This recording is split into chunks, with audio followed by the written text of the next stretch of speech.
que viene de la, la actualidad de la necesidad, perdón, de brindar al personal de salud un algoritmo y un esquema de pensamiento eficiente para la reanimación del paciente neonato. Se sabe que reanimar un neonato siempre es mucho más complejo, a nivel emocional también es mucho más difícil, implica mucho estrés. Y por lo tanto, yo sí creo que los algoritmos nos ayudan a estandarizar un pensamiento y tener pues una coreografía, ¿no? Tener un punto para el cual podemos bailar y saber hacia dónde movernos.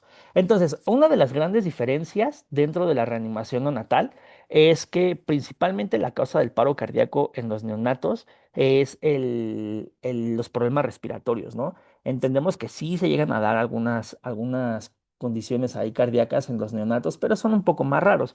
La mayoría de los niños que van a evolucionar a paro cardíaco o que van a desarrollar paro cardíaco son pacientes neonatos, ¿de acuerdo? Y bueno, vamos a hablar un poco de lo más general, y es que durante mucho tiempo se ha hablado sobre el pinzamiento del cordón umbilical.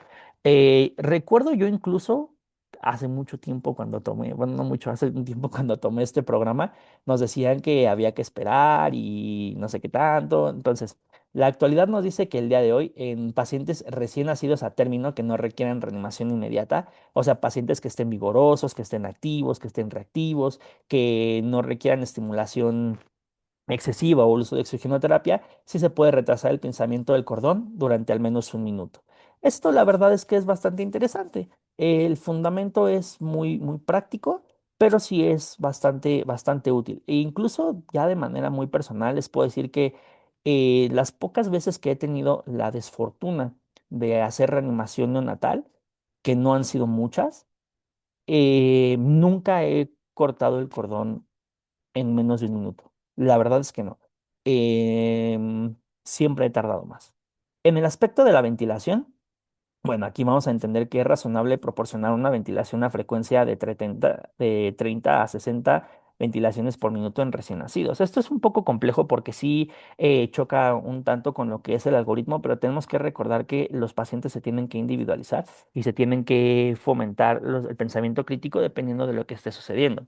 Cuando hablamos del manejo de la vía aérea del paciente neonato, tenemos todo un esquema, ¿no? Que es el famoso Mr. Sopa, pero yo sí les diría que eh, es muy complejo intubar un neonato. Solamente lo he hecho una vez y fue un tema muy complicado. Honestamente es que no me considero experto ni cerca de serlo. El, el punto de intubar un neonato es demasiado estresante, es demasiado difícil. Tenemos que recordar que es una anatomía completamente diferente, sí más pequeña y por lo tanto, al menos para mí, sí implica un reto más grande. Entonces, sí se recomienda el uso de las mascarillas laringeas como una alternativa a la intubación. ¿De acuerdo? Y eso está dentro del mismo Mr. Sopa. El problema aquí realmente es que muchas veces en los servicios de emergencias, sobre todo a nivel prehospitalario, no disponemos de todos los materiales. Y yo sé que deberíamos estar en el gold standard y todo esto. Lo entiendo, lo comprendo y lo respeto. En cambio, sí es una realidad que en muy pocos servicios se tienen los recursos necesarios para poder atender a un paciente de este tipo de manera gold standard, ¿no? Y uno de los problemas que encuentro es que las mascarillas laringeas para niños, para neonatos de esta edad, que sean de 34 semanas, son muy pequeñas y realmente son difíciles de conseguir. Sobre todo bueno, los que son de México entenderán este tema del gobierno de la austeridad y se vuelve ahí un complejo se vuelve un complejo muy complicado, valga la redundancia, el obtener los materiales adecuados para este objetivo. Ahora, cuando hablamos del ordeño del cordón umbilical, cuando lo leí la primera vez, sí, literalmente me dio mucha risa. Pero sí, sí, sí, literalmente la técnica de ordeño del cordón umbilical implica que se aprieta el cordón umbilical de la parte, de la parte proximal al bebé hacia la placenta.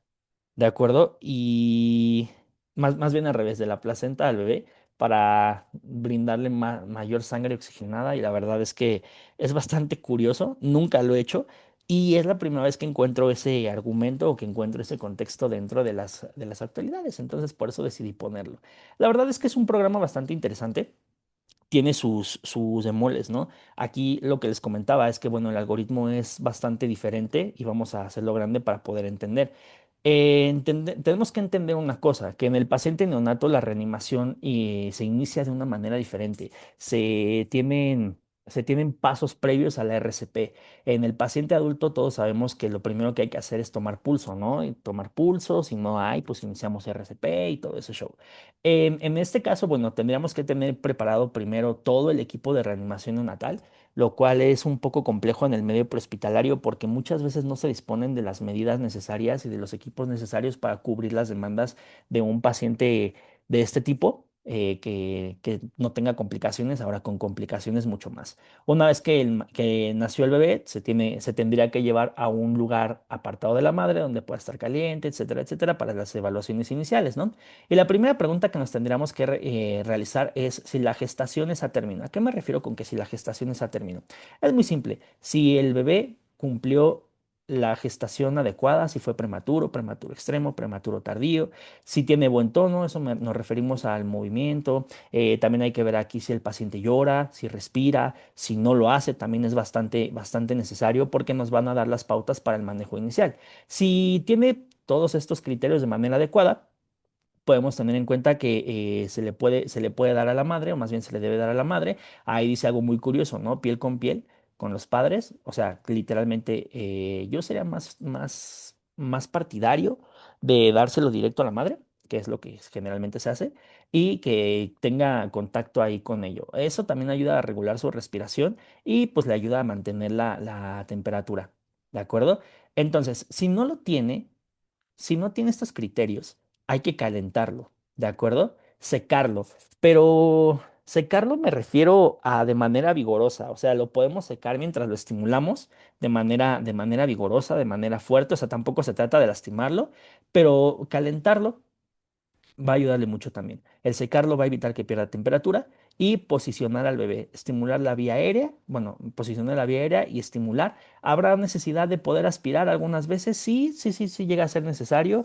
De hecho, se recomienda que dentro del check-in y dentro de la lista de materiales de la Reneo tengamos aspirador, tengamos tubos endotraqueales, todo eso. Ahí hay una tablita que les voy a compartir después, que es toda la lista del check-in de lo que viene en el manual para la reanimación neonatal. Ahora, la siguiente pregunta es, si el bebé jadea, boquea o tiene apnea. Si lo tiene, inmediatamente hay que administrar ventilaciones. También si su frecuencia cardíaca es menor a 100 latidos por minuto, hay que administrar ventilaciones. Recordemos, y es lo que les decía al inicio, ¿no? Hay unos cambios fisiológicos bastante curiosos y es que en el neonato la frecuencia cardíaca para considerarse paro cardíaco es menor a 100 latidos por minuto. Entonces hay que comenzar por ahí, ¿no? Ahora, si no lo tiene, pues, pero solamente presenta dificultad respiratoria, cianosis o hay datos de hipoxia, más bien, sí, cianosis, hipoxia, no. Hay que colocar el pulso oxímetro, administrar oxígeno y en algunos casos pues puede ser necesario la programación de un CPAP. Eso no lo vamos a abordar en este punto, de hecho no lo vamos a abordar el día de hoy, pero es importante que lo conozcan, ¿de acuerdo? El CPAP se puede aplicar en niños, sí, también hay otros dispositivos como BiPAP, pero lo recomendable aquí por la AJA es el CPAP. Ahora, si vamos a administrar ventilaciones, tenemos que tener en cuenta que nos enfrentamos a un reto técnico muy grande, que es la disposición de mascarillas del tamaño adecuado porque no sabemos qué tipo de neonato vamos a tener, si es un prematuro tardío, si es un prematuro normalito, que nació a las 40 semanas, que nació sin complicar, bueno, que tuvo complicaciones leves. Entonces, tener los requerimientos técnicos de material se vuelve complicado, pero siempre hay que tener en cuenta la posibilidad de conseguirlos. No se recomienda adaptar, sobre todo las mascarillas para la bolsa válvula mascarilla, mucho menos eso. Hay que realmente ser muy juiciosos ahí porque podríamos desarrollar mala técnica de ventilación y por lo tanto hacer ineficiente la reanimación. Se puede colocar un pulsioxímetro. Bueno, hay pulsioxímetros diseñados para esto que son como de bandita, que son como un curita para el pie. Se debe poner preferentemente ese dispositivo, porque un oxímetro de pulso para adulto, pues no le va a quedar nunca y para un bebé, pues mucho menos, ¿no? Y también colocar el monitor cardíaco, esto se vuelve bastante importante porque nos va a dar una idea de cómo está la función. cardíaca del bebé, ¿no? Ahora, también aquí, si la frecuencia cardíaca aún con eso sigue siendo menor a 100 latidos por minuto, entonces hay que hacer acciones correctivas de la ventilación, que es lo que les decía, ¿no? Checar nuestro Mr. Sopa. ¿Alguien alguna vez había escuchado la mnemotecnia Mr. Sopa? ¿Alguna vez alguien? No, ¿No? La verdad es que está bastante interesante. Mr. Sopa es un acrónimo de 6 letras: M de ajustar la mascarilla, de la mascarilla facial, la R de reposición de la vía aérea, ¿de acuerdo? La S de succión en boca o nariz. Ajá. La O de abrir la boca o de open mouth. La P de presión, ahí hay que evaluar el aumento de la presión al momento de ventilar. Y la A de una vía aérea alternativa, ¿no? Aquí yo recomendaría, y la misma AJA lo dice, el uso de mascarillas laringeas y evitar el tema de la laringoscopía, sobre todo nosotros que no somos expertos. Hay unas BBMs que están pensadas para esto, que tienen un medidor de presión para el momento de ventilar. Son bastante útiles y son no tan caras. En realidad, yo tenía una y me costó como 600 pesos hace un tiempo. Pero la verdad es que son bastante útiles y pues sirve mucho porque a través del medidor que trae nos brinda la métrica muy aproximada de cuánto estamos ventilando y de hecho, si no mal recuerdo, viene en tres colores: verde, amarillo y rojo. Debemos mantenerlo dentro del rango verde y es bastante funcional, bastante útil. Ahora, si la frecuencia cardíaca disminuye a 60 latidos por minuto, entonces tenemos un serio problema, ¿no? Y hay que, en este caso, pues instalar un dispositivo avanzado de la vía aérea, que yo volvería a lo mismo. No traten de intubar un neonato si no lo han hecho. Si la práctica en maniquís de por sí es difícil con estos pacientes, en la vía aérea real se vuelve mucho más complicado. En este caso, pues sí habría que iniciar compresiones torácicas con una relación muy diferente a lo que conocemos en el adulto, ¿no? Aquí se van a coordinar tres compresiones por una ventilación y subir el oxígeno al 100%. En estos casos, esos pacientes podrían requerir la instalación de un catéter venoso umbilical. Mm, la verdad es que si bien la técnica no es tan difícil, sí requiere muchos cuidados, sí requiere un tanto de protección, entonces no lo recomendaría. O podemos instalar un acceso intraóseo si disponemos de ello, es bastante, bastante mejor alternativa, ¿no? Ahora, también aquí hay un tercer apartado, ¿no? Dice frecuencia cardíaca menor a 60 latidos por minuto. Si sigue igual, pues hay que volver a hacer Mr. Sopa, volver a mantener la evaluación, etcétera, etcétera. Ahora, si tiene aún este ritmo cardíaco, esta frecuencia cardíaca, habrá que administrar adrenalina, ¿de acuerdo? Es una dosis de 0,01 miligramos por kilo de peso cada 3 a 5 minutos y considerar, bueno, el tratamiento de la hipovolemia y el neumotórax, sobre todo el neumotórax. Híjole, nunca lo he hecho, conozco la técnica, pero descomprimir un neumotórax a tensión en un paciente neonato debe ser muy complicado. Y en el concepto de la hipovolemia, bueno, es un trato más sencillo de manejar con cristaloides. Ya sé que no es lo ideal, pero se puede dar de manera eficiente, al menos en el prehospital, y evitar la complicación a largo plazo para el manejo hospitalario. Ahora, lo que sí quería comentarles, y es muy importante, es que tenemos que tener un objetivo de saturación a ciertos minutos del nacimiento. Durante los primeros 2 minutos es normal y esperado que el neonato tenga entre el 65 y el 70% de oximetría. A partir de los 3 minutos, el 70 al 75%; del cuarto minuto en adelante, 75 al 80%; del quinto minuto, 80-85%; y a los 10 minutos ya debe estar lo más cercano al 95%. Si en este lapso de tiempo el paciente tiene menores cifras o está hipóxico, pues habrá que administrar oxígeno a través de algún dispositivo de oxigenoterapia. ¿De acuerdo? Entonces, cuando hablamos del soporte básico de vida, se vuelve un poquito más sencillo porque la realidad es que no hubo tantos cambios como mucha gente lo esperaba, como yo principalmente lo esperaba. Entonces, la base de la reanimación cardiopulmonar se sabe que es la RCP, ¿no? Todos lo sabemos, todos lo sabemos, todos lo conocemos. Sabemos que tenemos que tener ciertos criterios para que sea una RCP de alta calidad y eso no ha cambiado, esos criterios no han cambiado. Estas son acciones muy básicas que deberían ser de dominio público. Yo estoy a favor y pienso que todos deberíamos saber RCP, no importa si somos personal de la salud, si somos policías, si somos alguien que barre en la calle, todos deberíamos saber RCP, ¿de acuerdo? Y bueno, en el manejo de la vía aérea, una de las cosas más interesantes que encontré leyendo es que en pacientes con lesión cerebral traumática o trauma cervical, si no se puede abrir la cavidad oral, se puede realizar la tracción frente-mandibular y de esta manera la alineación de la vía aérea. Lo cual es bastante curioso, ¿no? Porque durante mucho tiempo se nos ha enseñado, y principalmente a mí en mi formación, se me enseñó que ese tipo de pacientes no se les debía mover el cuello. Bueno, estamos hablando de una situación distinta en el cual la vida sí peligra, ¿no? En el caso de la ventilación, bueno, aquí hay que proporcionar suficiente oxígeno, pero no solamente suficiente oxígeno, sino también el volumen adecuado para evitar la hipoventilación, pero también la hiperventilación y la frecuencia adecuada, ¿de acuerdo? El RCP, aquí hay algo muy curioso y es que la relación de compresión-ventilación no cambia, 30 por 2, y esto solamente será previo a la instalación de un dispositivo avanzado de la vía aérea. Ya sabemos que ahí posteriormente cambiará la relación de compresiones, ¿no? Y el acceso a naloxona, bueno, aquí se vuelve un poco complejo porque si bien en Estados Unidos y en todo el mundo hay una crisis con el uso de los opioides, la naloxona en México, al menos como la que tenemos aquí abajo en disparadores, todavía es un poco difícil de conseguir, todavía no está disponible en todos los sistemas. En algunos lugares apenas están consiguiendo naloxona intramuscular, bueno, en ámpula, y dicen, ¿no?, que los programas de distribución de naloxona pueden ser beneficiosos para aumentar la disponibilidad entre los reanimadores legos.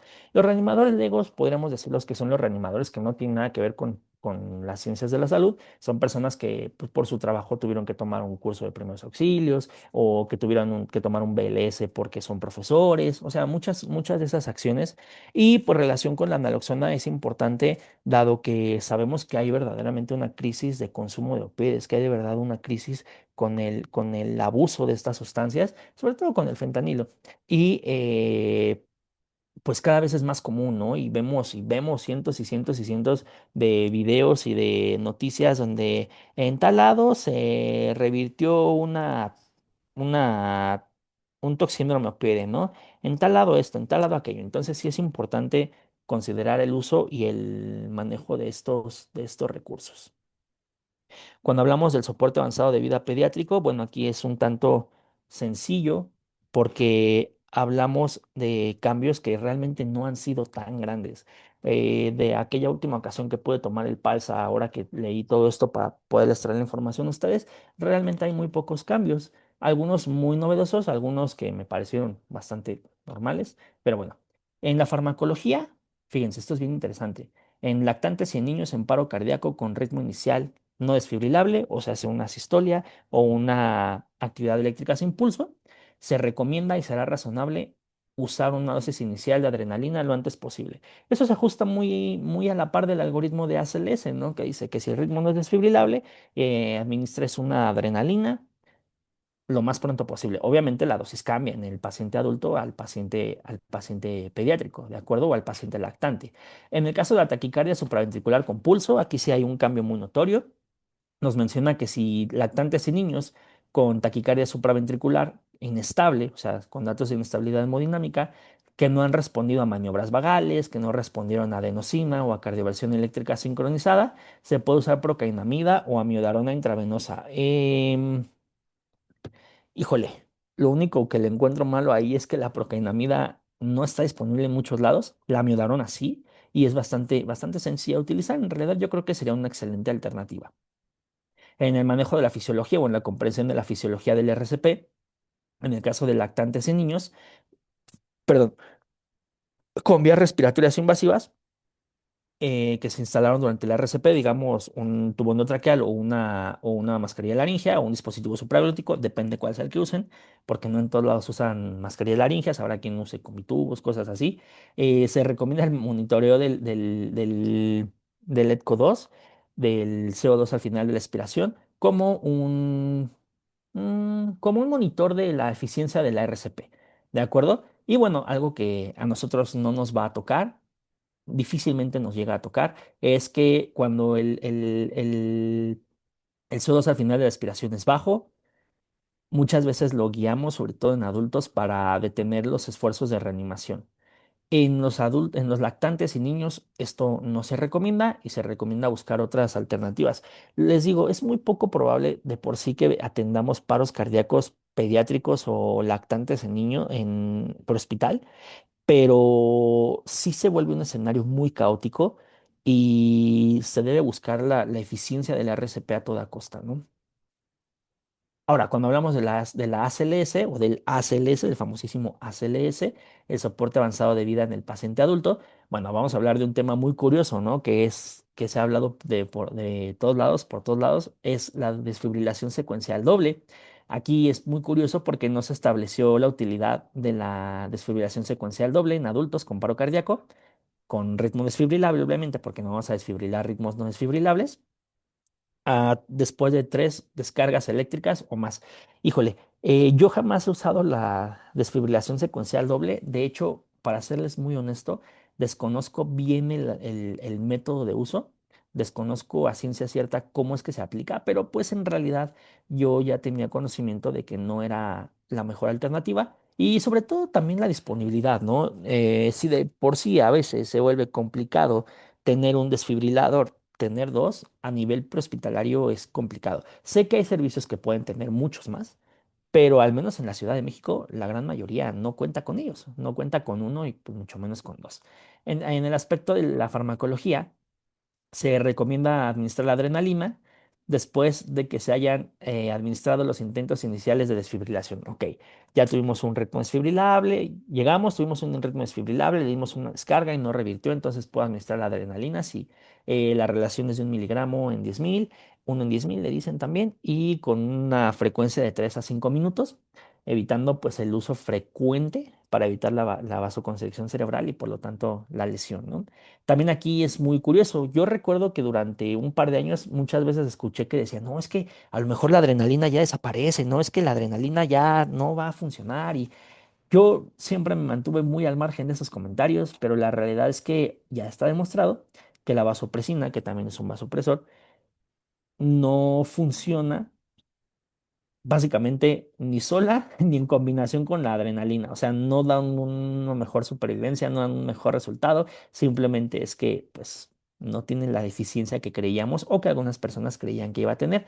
Respecto a la fibrilación auricular y el flúter auricular, yo honestamente es que nunca he desarrollado, nunca he llevado a cabo una cardioversión de uno de estos ritmos de manera prehospitalaria. De hecho, nunca jamás he cardiovertido ese ritmo. Sí conozco gente que lo ha hecho con buenos resultados, pero sí hay todo un tema, ¿no? Yo no lo haría sin antes una ecocardioscopía. La verdad es que es un procedimiento, al menos para mí, muy arriesgado. Hay gente que lo desarrolla, está muy bien, que lo ha hecho, está muy bien, pero de manera personal, híjole, yo no lo haría. Y aquí nos dice, ¿no?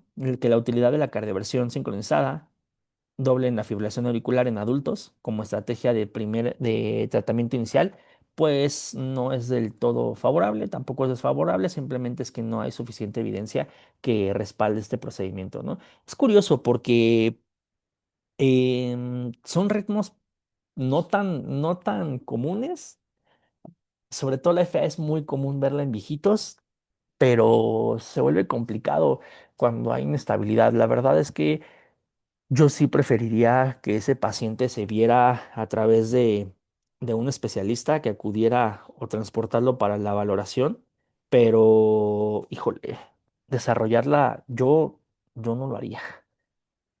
Y bueno, lo polémico. Aquí, ay, ahí me equivoqué, perdón. Lo que todos queremos saber, ¿no?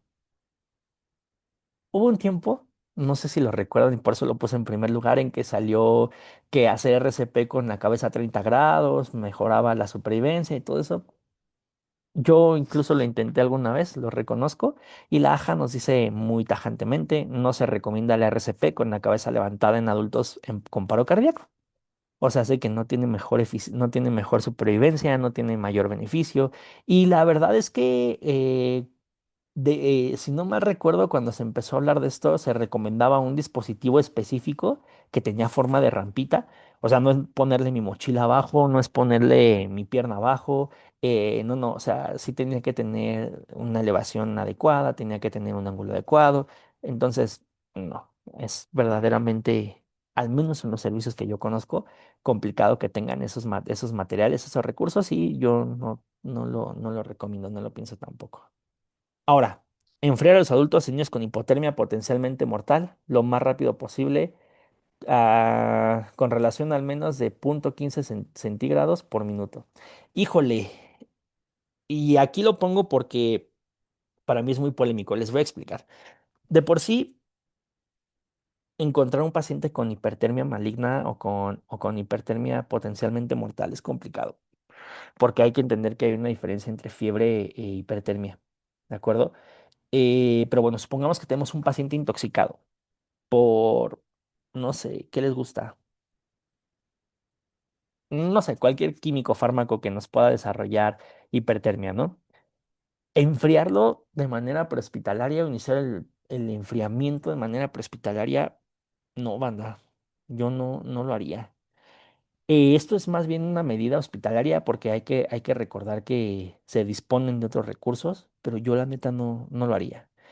Ahora dice también que una relación de 0,15 grados centígrados por minuto. Híjole, medir esos cambios de manera prehospitalaria es muy difícil y poco probable. Entonces, no lo recomendaría tampoco. Hay monitores que disponen de un sensor de temperatura, que disponen de un termómetro. Tiene mucho que no veo uno, pero bajo esa circunstancia y ese criterio que dispongo del equipo, ¿lo haría? Sí, sí lo haría. ¿De acuerdo? Los adultos y niños tratados por sobredosis de opioides deben recibir un antagonista opiáceo. Sí, eso ya se había hablado y desde hace mucho tiempo ya se ha empezado a hacer, e incluso en algunos servicios, sobre todo americanos, ya disponen, o en algunos lugares de las ciudades de Estados Unidos ya disponen de naloxona en formas de disparador para poder administrarlo en caso de una sobredosis. El problema en México, les repito, es que hay muy poca disponibilidad. Se puede conseguir, sí, se pueden comprar, pero la realidad es que es complicado. Ahora, en el caso de la naloxona más común disponible en México, no es a través del disparador, sino es en ámpulas. Y si no mal recuerdo, el ámpula viene de 0,4 miligramos en 1 mililitro y la fábrica Pisa, ¿de acuerdo? También podríamos mencionar ahí otro antagonista que es el nalmefeno, pero si la naloxona es rara, en nalmefeno es mucho más escaso. Desconozco si en otros países, veo que hay gente de otros países, de Nicaragua, de Perú, de El Salvador, tengan esos recursos, y si los tienen, la neta estaría muy padre que aprendan a usarlos. Estaría muy padre que los incluyan en sus algoritmos de atención, porque sí, sí, sí se ha vuelto un tema muy complejo los toxíndromes opioides en temas de salud pública. Ahora, se recomienda el uso de dispositivos de retroalimentación durante el entrenamiento en RCP para profesionales de la salud. Yo diría que no solo en entrenamiento, todos los dispositivos de retroalimentación deberían ser aplicados en cada reanimación, en cada entrenamiento. Ahora hay dispositivos, hay parches, sobre todo de sol, que traen un retroalimentador, que traen un sensor para medir la eficiencia de las compresiones, porque lo que no se puede medir no se puede mejorar. Y la verdad es que es bastante adecuado, bastante bueno. Sí he tenido la oportunidad de usar esos parches, me gusta. Tiene mucho tiempo que no doy RCP, a decirles la verdad, tiene mucho tiempo que no doy RCP, pero cuando los he ocupado han sido bastante beneficiosos. Y en su momento sí puedo decir que me dieron incluso más seguridad al momento de reanimar, porque sí veía que la eficiencia era la adecuada. En este caso, pues cada vez es más común encontrarlos. No son más caros que un parche normal, no son por mucho más caros, pero sí, sí deberían de ser aplicados no solo en entrenamientos, sino en todo el tiempo que hagamos reanimación. Y el usar dispositivos de compresión mecánica en situaciones especiales. Miren, situaciones especiales es un poco ambiguo y no es contra nadie, pero en realidad en el prehospital vivimos muchas situaciones especiales. Yo les puedo contar de al menos una anécdota que tengo, y ya sé que mi experiencia no es evidencia, pero sí les puedo contar de una anécdota que tengo donde nos tocó dar RCP a bordo de un avión que aterrizó de emergencia, y dentro del pasillo, literalmente del pasillo que conduce a los asientos, había un paciente en paro cardíaco. Entonces, pues imposible montar un código ahí con 6 personas. Literalmente lo que hicimos fue poner el autopulse, porque nunca he trabajado con Lucas, colocar el autopulse y iniciar las maniobras, ¿no? El manejo de la vía aérea, como disponíamos de los parches, porque esa es una limitante muy grande cuando no se dispone de los parches para el uso de estos dispositivos, es que no es compatible con las palas. Sí o sí hay que usar los parches. Es un tema muy complejo porque pues podemos vernos involucrados en RCPs, no sé, ¿no? Fuimos a un lugar donde hay una casa en una nopalera, la gente que es de CDMX o que trabaja en CDMX lo entenderá, cerca del área de Tláhuac y la ambulancia no pudo entrar y tienes que dar RCP, entonces pues colocas el Sol, el Autopulse o el Lucas y ya lo transportas, ¿no? Porque bueno, Lucas, no sé, Autopulse, al menos el que yo conozco y con el que yo he llegado a trabajar, traía como una lonita para el transporte del paciente, entonces se vuelve eficiente. Sabemos que no cumple con todos los requisitos de la RCP, ¿no? No da las 120 compresiones, eh, es muy fácil que se desajuste, que se descalibre. Entonces, o sea, el momento de estar comprimiendo es muy fácil que se descalibre, pero en realidad es que es bastante útil. Entendamos que el Lucas, si bien y el Autopulse, si bien son máquinas, tienen una virtud que el ser humano no posee, y es que la frecuencia de compresión, más bien la fuerza de compresión va a ser siempre la misma, mientras tenga batería. También ese es otro problema, la batería no dura demasiado y nunca lo he usado conectado, desconozco si se puede usar conectado, pero esa sería una de las limitantes, ¿no? También entendamos que podemos vernos involucrados en otros escenarios, un paro cardíaco asociado a hipotermia, hay servicios donde ya están dando trombólisis prehospitalaria en pacientes con parada cardíaca que se asocia a sintomatología coronaria isquémica. O sea, hay miles de situaciones, o bueno, quizá no miles, pero hay muchas situaciones en las cuales podríamos vernos involucrados que la aplicación, el uso y el desarrollo de estos dispositivos nos podrían beneficiar. Siempre se dice que en situaciones especiales, pero situaciones especiales como cuáles. La realidad es que no podemos esperar que todo nos lo diga el manual o el esquema. Hay muchas ocasiones en las que las situaciones especiales nos van a superar. Una RCP en un baño, una vez me tocó la RCP en el baño de un bar. No nos dejaban salir, eso fue lo más curioso, no nos dejaban salir y pues tuvimos que usar el Autopulse, o sea, muchas alternativas en las cuales podríamos ver el beneficio de estos dispositivos, ¿no? No se casen con una sola idea, la realidad es que hay bastante de dónde cortar, hay mucha investigación que también nosotros podríamos hacer y el problema es que el grupo de exclusión o el grupo excluido en estos estudios es el prehospital. Y si nos enfocamos al prehospital, digo, si hay cosas que luego vemos en televisión y en Facebook que dices, ah, no mames, eso sí es imposible, hay escenarios que superan que superan a la imaginación, ¿no? Entonces, no se casen con ello y busquemos las alternativas. Ahora, hay algo bien curioso. Mucha gente de la que critica el uso de Autopulse o de Lucas nunca lo han usado y no han tenido acercamiento con el dispositivo. Entonces, bueno, nada más hay que ser juiciosos a la hora de leer las recomendaciones y no dejan de ser eso, ¿no? Recomendaciones que son muy buenas, sí, que nos deben guiar, sí, pero también hay momentos en los que las recomendaciones se quedan cortos, sobre todo en esquemas de sistemas de salud tan deficientes como el de México. Desconozco la eficiencia de otros sistemas prehospitalarios y de salud de Latinoamérica, pero al menos el de México estamos muy retrasados, hay muy poco apoyo gubernamental y por lo tanto inversión. Hay algunos servicios muy novedosos, ¿no? El CON de Querétaro, el SAMU de Coahuila, el SAMU de Jalisco, que sí tienen recursos. Me atrevo a decir que incluso, ya no sé si todavía, pero hubo un tiempo en que Cruz Roja de Polanco en la CDMX tenía muchos recursos. Desconozco si todavía, pero sí se vuelve complejo. Se vuelve muy difícil tratar de bajar el gold standard a un lugar donde a veces tienes gasas, donde a veces tienes oxígeno y a veces tienes gasolina, ¿no? Y esa es una realidad que se ve en muchos de los servicios de la Ciudad de México y del 70-80% del país.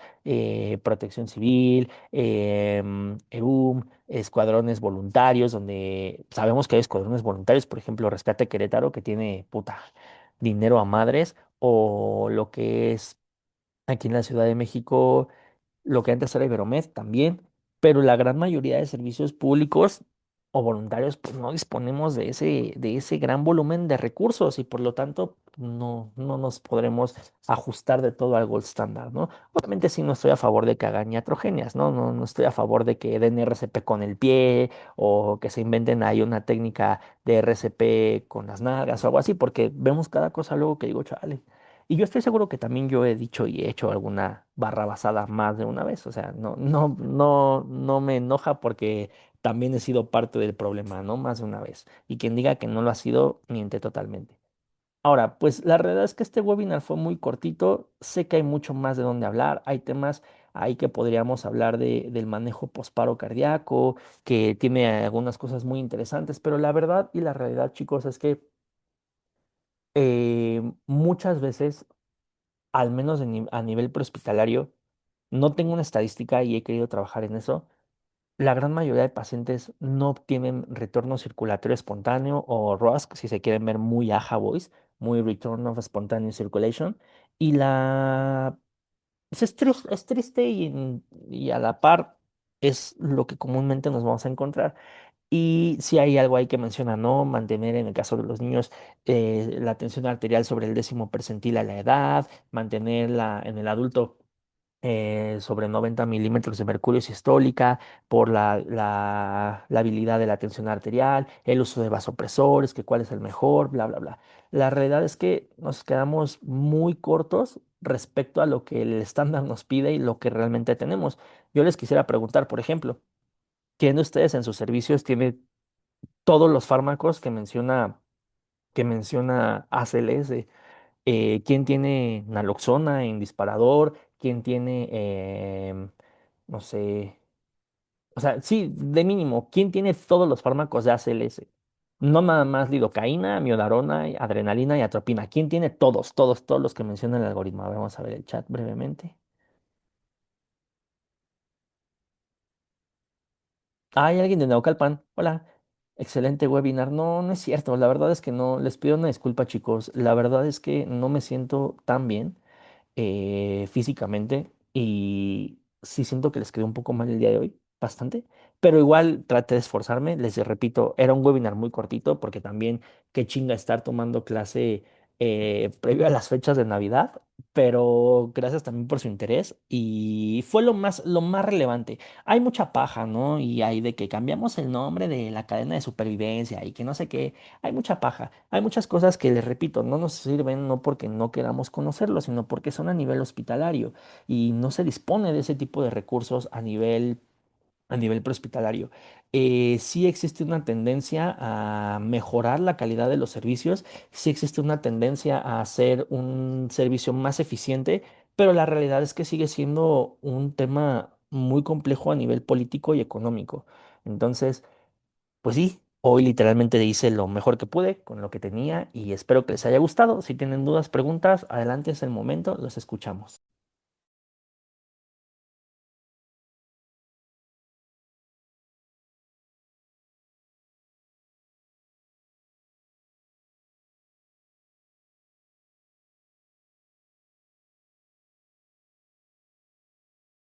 Ay, perdón, voy a revisar el chat porque veo chats ahí. A ver, a ver, a ver. Empecemos.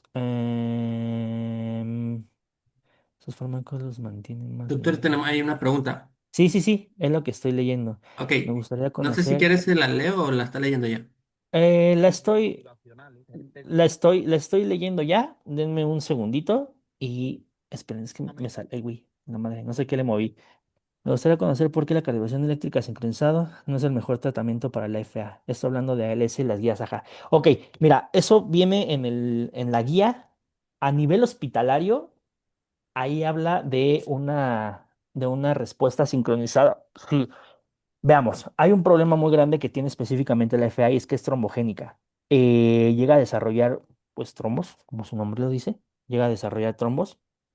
Y el problema es que en la cardioversión podrían desprenderse y viajar al torrente sanguíneo. Ahora, también, personalmente, pues sí lo veo riesgoso, sí, sí lo veo un tanto riesgoso. A nivel prehospitalario, no.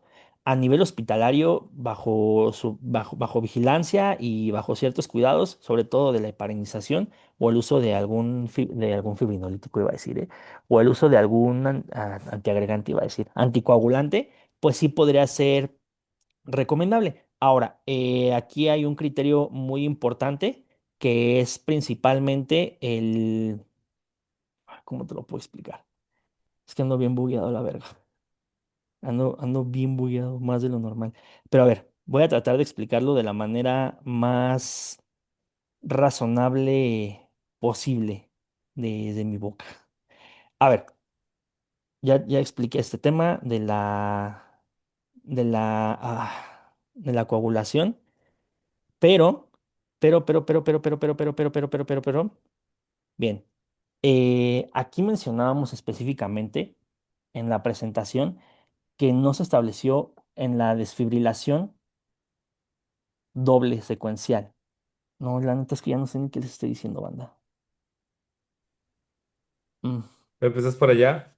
Ah, lo que mencionabas de el tema de que por qué no se utiliza recomienda la cardioversión más que nada por el tema de los coágulos, tanto en la fibrilación flúter como en la fibrilación auricular, y por el riesgo que conlleva al hacerlo y el desprendimiento. Y también, si no mal recuerdo, mencionaba algo ahí sobre un tema biomédico. Si no me recuerdo, mencionaban algo ahí sobre un tema biomédico respecto a la sincronización. Tenía algo que ver con las ondas bifásicas. Pero bueno, recordemos que en el tema de la electrocardiografía de la fibrilación auricular se vuelve un poco complicado ese tema, ¿no? Y también mencionaban algo de que era algo de la energía, o sea, sí tiene que ver mucho también con la energía que se requiere para la descarga. Si no me recuerdo, eran 200 joules como inicio.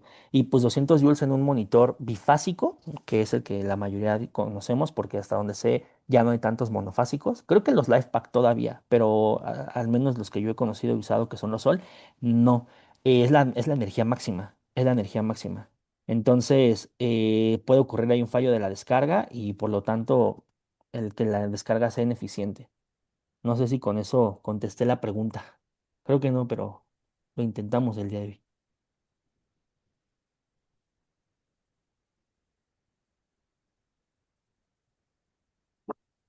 Sí, repito, yo la verdad es que a nivel prehospitalario, respondiendo, no teniendo en cuenta que esos pacientes la mayoría de las veces se encuentran inestables, a nivel prehospitalario se vuelve complejo. O sea, entiendo que sí es necesario, entiendo que sí es necesario, pero honestamente aquí yo evaluaría dos cosas desde mi criterio propio.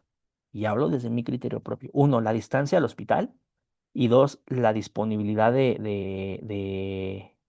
pues sí, también qué tan inestable está el paciente, porque no me agregaría, o más bien no me aventaría a hacer una cardioversión de un paciente de esas características a una distancia de 10 o 15 minutos del hospital, pero sí entiendo que en una situación distinta, o sea, muy lejos o con un CRUM que está ineficiente, como muchas veces se da aquí en la Ciudad de México, sí lo haría, o sea, sí, sí lo haría, pero la verdad, siendo honesto, lo haría con mucho miedo. Entiendo que es eficiente y que hay mucha evidencia de su respaldo, pero, híjole, para mí sería difícil. Creo que no te podría responder eso con base en mi criterio propio porque nunca lo he vivido.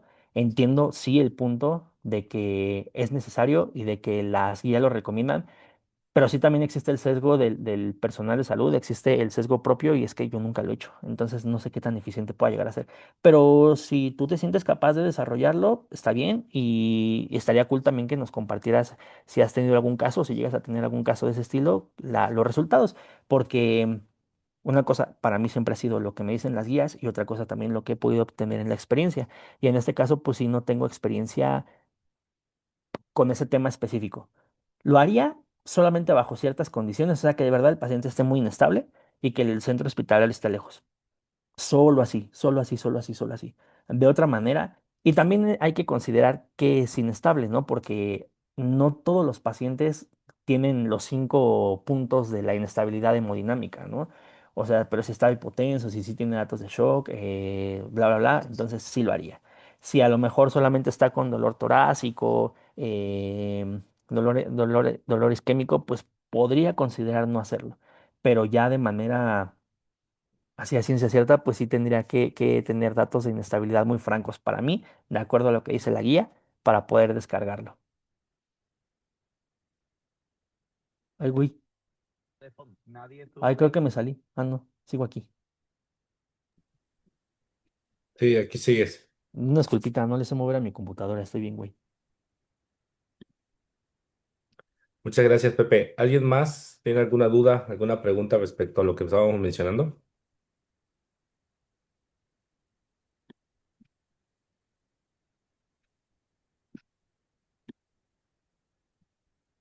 Están muy calladitos.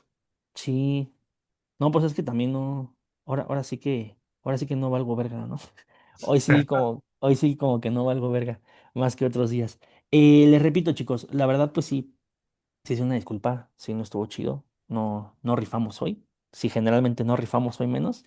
Y incluso la gente que ya pudo convivir conmigo sabe que generalmente soy más animado, que tiendo a ser más chistoso, más todo, pero la verdad estoy muy cansado el día de hoy y no, pues no es justificación, ¿no? ¿Algo más que quieran decir? ¿Alguna otra pregunta? ¿Mentadas de madre? ¿Algo que quieran decir? Se vale mentarme la madre. Nada más.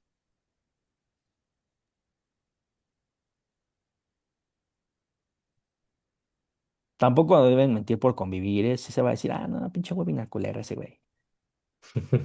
Sí, se vale. Déjenme leer el chat a ver si no hay nadie más. No, sé que en el chat, nada. Nada, no, nada. Chale. Siempre se, Perfecto. siempre se conectan y nunca preguntan nada. Nunca dicen nada. Pero bueno, está bien. Por mi parte sería todo, chicos. El día de mañana van a estar con Luis y con Héctor. Van a tener ahí un tema muy interesante sobre ventilación mecánica. Si no me recuerdo es IPAP, ¿no, Luis? Ahorita voy a tocar ese tema específicamente. Pero sí, mañana vamos a hablar un poco de la ventilación mecánica no invasiva y lo vamos a desglosar específicamente para el tema del CPAP en las dos situaciones más comunes que viene siendo el edema pulmonar, el cardiogénico y la enfermedad respiratoria obstructiva. Si No, alguien de está aquí del bueno. chat, de aquí que tenga ¿quién ha escuchado, hablado o ha utilizado un CPAP? ¿O ha utilizado la maniobra de ventilación mecánica no invasiva? Pepe es uno, alguien más del público que sepa que es un CPAP que lo haya utilizado. De hecho, dato curioso, una vez, hace un tiempo, me regalaron un CPAP de una marca que se llama Diomed, algo así, que es de plástico muy padre. No requiere el ventilador. Está padrísimo. Mercury Medical. No sé si sea el mismo, es que creo que varía el distribuidor, pero me parece que sí. La verdad fue bastante útil. Se utiliza directamente con el tanque de oxígeno. Ese, sí, sí, sí. Es de Sí. Mercury Medical. Sí, sí, sí. Y también se puede nebulizar con ese CPAP también. Tiene Sí, esa exacto. función. Bueno, pues lo que vamos a hacer el día de mañana, vamos a hablar un poco de la fisiopatología, respectivamente, de estas dos enfermedades, qué es la presión positiva, porque realmente al hablar de CPAP, pues nos habla muchísimo de cómo funciona y si bien es una terapia que se utiliza realmente con ventiladores de transporte. Recordemos que los ventiladores de transporte tradicionales te pueden manejar la invasiva, que es la que todos conocemos, y la no invasiva, ¿no? BiPAP, CPAP. Voy a enfocarme el tema del CPAP. Pero me dirás, oye Luis, pues resulta que yo no tengo ventilador. Bueno, te vamos a enseñar también a utilizar otra modalidad que vendría siendo la de los CPAP portátiles. Una de ellas está lo que mencionábamos, hay uno que específicamente se puede conectar al tanque de oxígeno y dependiendo cuántos litros por minuto le metas al tanque, va a ser el PIP que te va a dar. Y si tú me dices, oye Luis, de plano no conozco ninguno, bueno, también te vamos a enseñar a hacer un CPAP casero, cómo con una válvula PIP, con una mascarilla y cómo poder utilizarlo. Y si bien sabemos que en el mundo ideal tenemos todo, pues hay ciertas cosas que tú puedes comprar en Mercado Libre o en Amazon que puedes utilizar para adaptarlos y crear tus propios dispositivos. Entonces, todo eso lo vamos a ver el día de mañana junto con también con casitos clínicos. Y como siempre me gusta mencionarlo, todo enfocarlo al ambiente prehospitalario. ¿Por qué? Porque nosotros tenemos nuestros propios problemas, nuestras propias situaciones y tenemos que adaptar eso. ¿Vale? No sé si alguien tiene alguna duda, chicos, con esto. ¿Alguien ha escuchado del CPAP casero? ¿Quién lo ha utilizado? Y si no, pues bueno, van a aprender a utilizarlo también con ciertas referencias para que puedan ustedes armarlos ahí en sus centros de trabajo en caso de que no tengan ni uno ni otro, ¿vale? creo que nos estaríamos conectando mañana a las 7 de la noche, hora Ciudad de México, y pues vamos a estar más o menos como una horita, un poquito más para que estén todos ahí conectados, ¿vale? No sé si quieras comentar algo más, Héctor. Se llama Dinamed, el CPAP se llama Dinamed. Lo pueden encontrar, si lo quieren comprar, en Mercado Libre aparece con un costo como de 1,300 pesos y envío gratuito. Ya. Ah, súper barato, ¿no? Y aquí aplica la que somos no reciclar y todo se sigue utilizando. Perfecto. Muy bien, chicos. ¿Algo más quisieran comentar? Héctor, te damos la palabra si quieres comentar algo. Bueno, más que todo agradecer la verdad al doctor, ¿verdad? Por su exponencia, recordar, ¿verdad? Lo nuevo, lo viejo y esta parte, ¿verdad? Controversial es algo pues que siempre va a haber en lo que es la atención hospitalaria y en la atención de la medicina. Solo también más que todo, ¿sí? Ah, sí, sí. Es lo que mencionábamos, ¿no? Por ejemplo, ya es que ahorita hubo mucho debate respecto al tema de los compresores.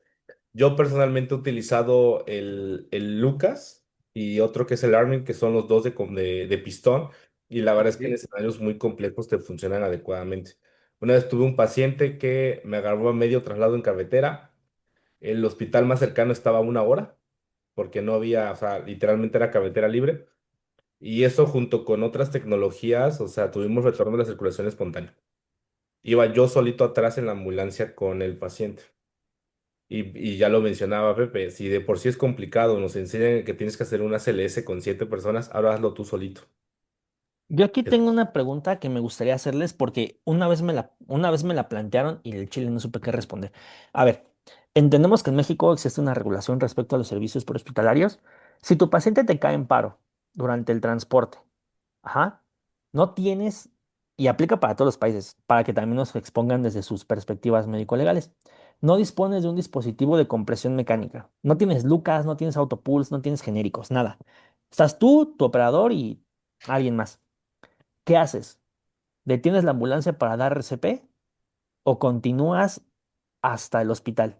La verdad es que yo no supe qué responder en el momento. Las veces que me ha ocurrido, sé que y tengo el argumento para decir que está mal, porque el movimiento y la chingada, sí, sí, sí, lo justifico, no lo justifico, pero he preferido seguir, la verdad. Pero a ver, ¿qué opinan los demás? Nada más como pregunta, porque la verdad me causó curiosidad. yo tengo un punto de vista, pero deja que hable el público. Ahorita comento mi experiencia y lo que opino, ¿no? Que en mi caso yo he sido una persona que le gusta defender mucho el tema de los compresores, por el mismo tema de los escenarios complejos. Hay muchos estudios que la AJA no termina de cuajar en la parte prehospitalaria, ¿no? Sobre todo lo que nos interesa, que es profundidad de las compresiones y la frecuencia, que es lo que más te piden para el ABCP de alta calidad. No sé si quisiera comentar algo antes de que ponga mi punto.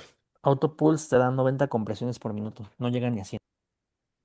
Fíjate que Lucas 2, que es el que mencionaba, había un estudio de Turquía que fue el que utilizaba para el Congreso del TAG. Hicieron la comparativa entre humano y compresor. Si bien en cuestión de velocidad de compresiones le ganaba el ser humano, el tema era la profundidad. En el tema de la profundidad, creo que la media era más de 4 centímetros en movimiento. Entonces, adivina Los quién está mejores en la escenarios. videollamada. El ¿Sí? Vandala. Pues sí. Y ya anda el hijo de perra. ¿Puedes repetir tu pregunta, porfa? A ver, ¿quién anda por ahí? ¿Quién comienza? Creo que es Aiton.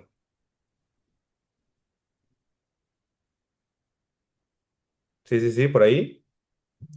Que si puede repetir la pregunta, el doctor dice. Ah, creo que mencionaba algo de que qué pasa si La te estoy cae escribiendo. el paro.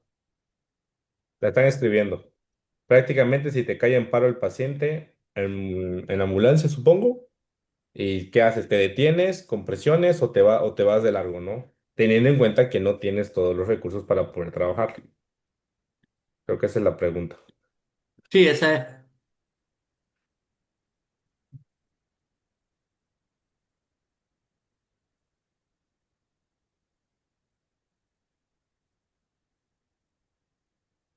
¿Qué Creo, opina el público? Es una pregunta muy interesante. creo que al final es una pregunta muy debatible. Sí, es que no, yo desde mi punto de vista puedo decir dos cosas. Si me voy a lo que dice estrictamente las guías internacionales, pues lo primero que cuidas es las compresiones de alta calidad, ¿no? Y para que Sí, te cumplan las de alta calidad, prácticamente lo invocamos a dos cosas: buena profundidad y y buena frecuencia de compresiones. Y ya está sumamente demostrado que el movimiento en la ambulancia no llegas a a la profundidad adecuada. A lo mejor y le llegas al tema de la frecuencia de compresiones, pero no llegas a la profundidad. Ahí tienes un contra de querer hacer ese movimiento. Y la otra es decir, ok, me detengo, hago mis compresiones de alta calidad, entre comillas, guiño, guiño. ¿No se escucha? No, sí. Compresiones, entre comillas, guiño, guiño. Y también saber qué recursos tengo para poder también dar el tratamiento. Porque me puedo yo frenar, dar compresiones de alta calidad, pero si solamente son mis propias manos, pues tampoco estoy haciendo mucho. Y yo lo digo abiertamente. ¿Cuántos hemos escuchado que un paciente sale de paro solamente con compresiones torácicas? muy raro. Muy raro, te voy a ser franco, nunca he visto uno que con puras compresiones salga. Que a lo mejor lo han confundido con otras cosas, pero a la mera hora pues no fue paro lo que tuvo el paciente. Bueno, siempre, ejemplo, a base de mi experiencia, ¿verdad? Yo tuve un paciente que nos cayó el paro en su propia casa, pero lo sacamos del paro, ¿verdad? Se dio la reanimación ahí mismo en el lugar y salió del paro. Pero claro, se le hizo un soporte vital avanzado, pero no solo con las manos. Al finalmente creo que esta pregunta es algo debatible dependiendo también del equipo que tengas. Ejemplo, si tenés tus medicamentos, si tenés para detener la ambulancia. Porque lo otro es como aquí en Nicaragua, ¿verdad? Que, ejemplo, está a menos de 5 minutos del hospital y tu paciente te cae en paro, ¿ya? Está complicado. Digo, al final yo creo que depende mucho el contexto de cada quien, Exacto. depende mucho de la geografía. A mí me ha pasado en cierto hospital, no voy a decir el nombre del hospital, pero he llevado pacientes con el RCP, con Lucas y con todo, y literal no te dejan así de, no te dejan pasar al hospital. O sea, para ellos automáticamente es un paciente 14, 14 es desvivido, y ya tienes toda la fiscalía, que es la parte legal aquí en México, haciendo las investigaciones previas. Ese es mi contexto, es lo que me ha pasado. A lo mejor en otros lugares, pues es como de que todavía te atienden, te pasan a choque y hacen como ciertas revisiones. Creo que al final es una pregunta muy interesante porque cada quien tiene una realidad completamente diferente. Porque si yo me pongo estricto y me pongo yo a relacionar una ambulancia básica con un DA, considero que ya no es viable. Ya ocupas por lo menos la mínima es un monitor, mascarillas laringeas, es lo que yo opino. Porque ya creo que las capacidades de atención prehospitalaria ya rebasaron lo que se considera básico, Exacto. ya Y ya, completamente. y ya no hay, por decírselo así, emergencias básicas, ¿ya? O accidentes básicos, sencillos, como ejemplo una simple fractura que solo se va a inmovilizar. Ahora, sinceramente, los accidentes ahora va mucho más allá. Más lesiones.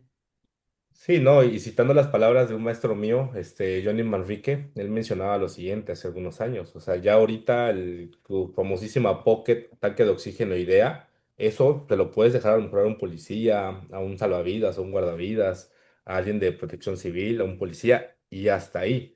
Tú ya como atención prehospitalaria te tienes que por lo menos ya cruzar un poquito más del nivel, Aquí, porque, porque es mucha, y repito, son contextos que vemos de cada uno. Te voy a poner un ejemplo muy sencillo de lo que me tocaba mucho a mí en su momento, el paciente que era por ahogamiento. Si nos íbamos, por ejemplo, al diagnóstico diferencial, era un paciente que muy posiblemente se fue a paro por hipoxia. Fíjate Por, que por- ahorita con eso que tú hablas del ahogamiento, muchas personas me han preguntado y pasa que en este caso te dicen algunos estudiantes, ¿qué se hace primero? ¿Inicias reanimación artificial o inicias RCP?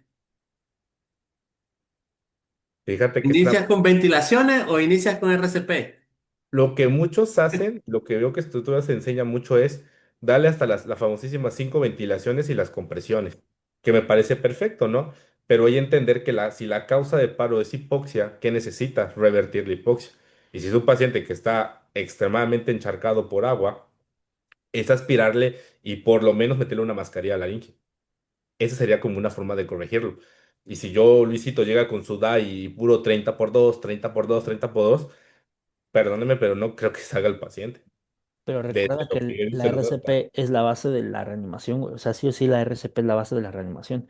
O sea, y puedes esa ir parte esa complementando. parte no la cuestiono. Yo sé perfectamente Pero que es importante. ahorita que chido que tenemos, que tenemos audiencia y nos acompaña alguien que conocimos hace un tiempo, Aitón. Él trabaja en el SAMU de Jalisco, es un excelente paramédico. Me atrevo a decir que incluso amigo. No sé si tengas tu buena relación con él, pero yo sí. Y me gustaría preguntarle, porque justamente él trabaja en uno de los sistemas de salud y de los sistemas prehospitalarios más eficientes del país. Él, en este concepto de la pregunta que lanzamos, ¿qué hace? ¿Qué haría?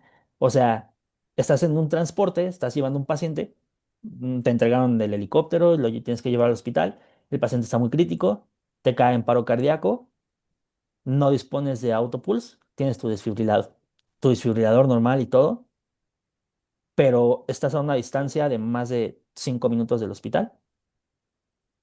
¿Qué haces? ¿Das RCP en movimiento o te paras? ¿Cuánto tiempo? ¿Qué hacen ustedes en el SAMU cuando tienen una situación así? ¿Cómo manejan ustedes esas situaciones? ¿Qué tal, Pepe? Buenas noches, un gusto saludarte. A ti, a Luis Vázquez también. Es una pregunta compleja, porque sí, en el SAMU tenemos, afortunadamente, si lo quieres ver de esa manera, tenemos médicos urgenciólogos que siempre están con nosotros. O sea, el equipo prehospitalario es un médico urgenciólogo, una enfermera y el paramédico, ¿no? Entonces, siempre en esos contextos, el SAMU, por la parte francesa, sí tiene el tema de quédate lo que más se pueda en la escena, estabiliza al paciente y trata todas las causas, ¿no? Entonces, ahí es donde a veces está el debate, como bien lo han comentado, de si llevarlo con el Lucas, porque en el SAMU sí tenemos Lucas, o en no transportarlo. Entonces, un caso en específico que te puedo comentar recién, el día miércoles, un paciente herida de bala en cráneo, entra en parietal derecho, sale en parietal izquierdo, una herida en fémur también por impacto de bala, se intuba por Glasgow de 3, se aspira, se maneja al paciente, pero durante el manejo el paciente cae en paro, ¿no? No ocupamos el Lucas. ¿Por qué? Porque realmente éramos dos proveedores, que era una doctora y yo. Se da una reanimación de alta calidad en la escena y el paciente sale del paro, ¿no? En el contexto de que entre la doctora y yo teníamos la parte de cuáles son las causas del paro de un herido de bala.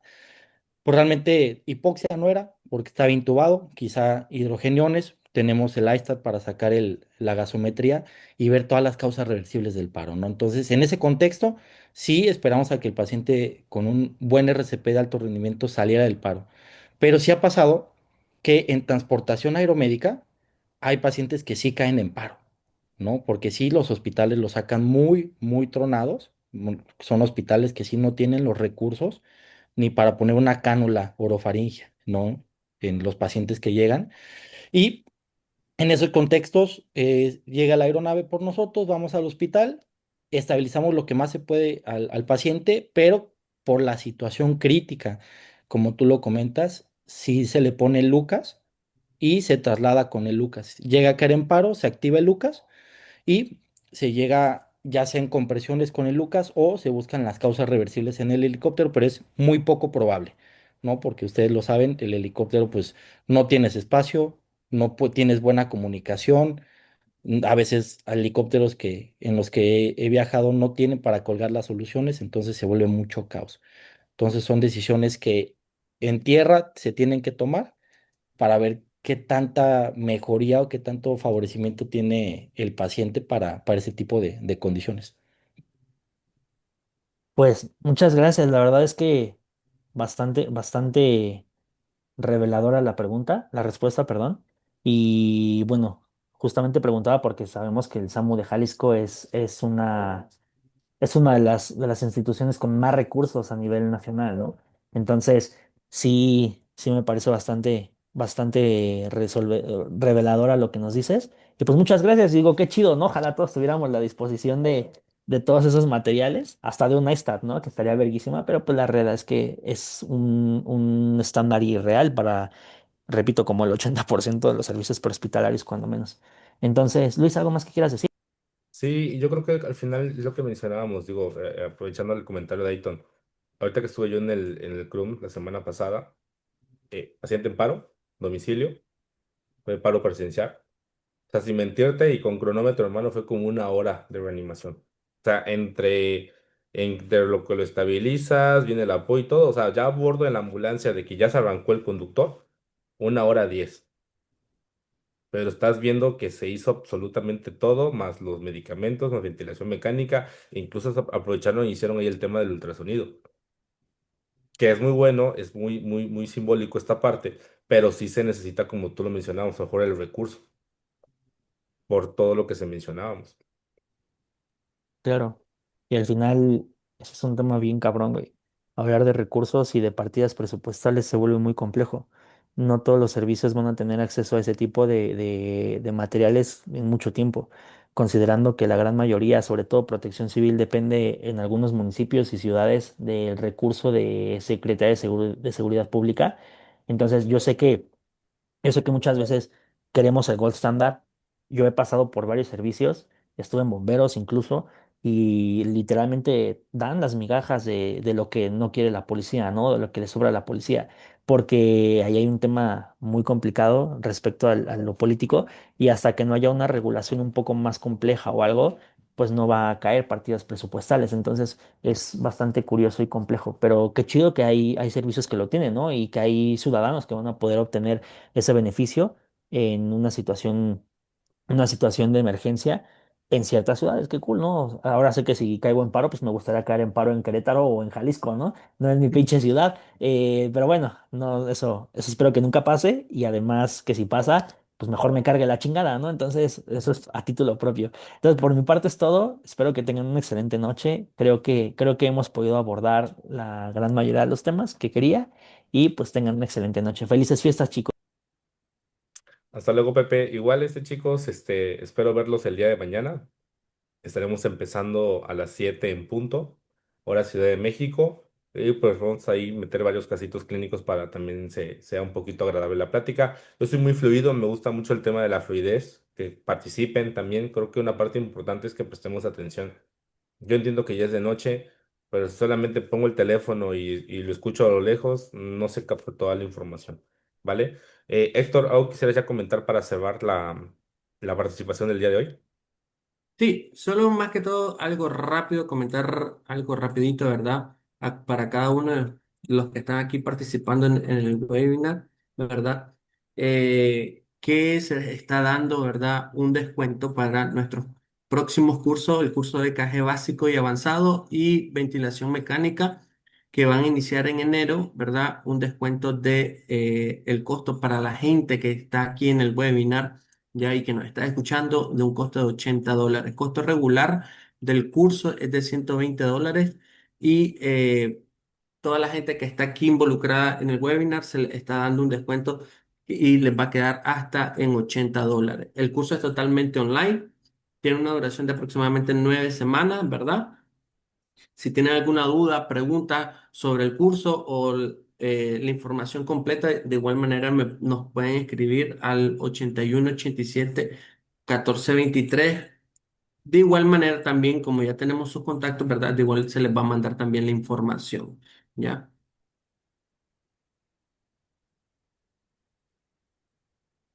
Igual, Héctor, si me permites, voy a Claro poner que mi número sí. telefónico para el que esté de México y me quiera contactar también, para que no haya ahí ningún problema. Mándame un mensajito y la información se maneja exactamente igual. Ujú.